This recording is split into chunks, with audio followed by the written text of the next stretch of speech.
Sid Taylor Game Foul. Ang original na strain na ito ay nagmula kay Jim Shai na taga Kentucky. Taong 1861, panahon ng Civil War. Si Shai ay isang horse racer. Nung simulang mabulag si Shai, si Sid Taylor ang nakakuha ng mga manok niya. Ang Sid Taylor Black ay crosses ng Shai Fowl at dalawang imported na Irish blood, ang Waddell Irish at ang Brown Reds. Ang Waddell Irish ay inimport galing Vinegar Hill, Ireland. Ito ay mga manok na maiitim ang mga mata at parang mga violet ang kulay ng mga mukha. Ang Shai Chickens naman ay original na breed sa Kentucky. Pagkatapos ng crosses na ito, ay wala nang iba pang bloodline na na-infuse pa dito. At ang Sid Taylors ay ang natatangi at nag-iisang uri ng Black Game Fowl.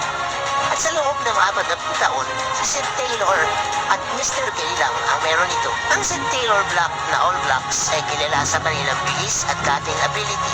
Ito ay isang posibleng genetic enhancement sa original na brown red na brinid sa mga itim na inahin. Ang green-legged at white-legged blacks ay mga multiple shopplers, flyers at grounders. At ang black-legged naman ay kilala sa pagiging stylish cutter na kayang magpatama kahit saan na may offbeat timing na asintado.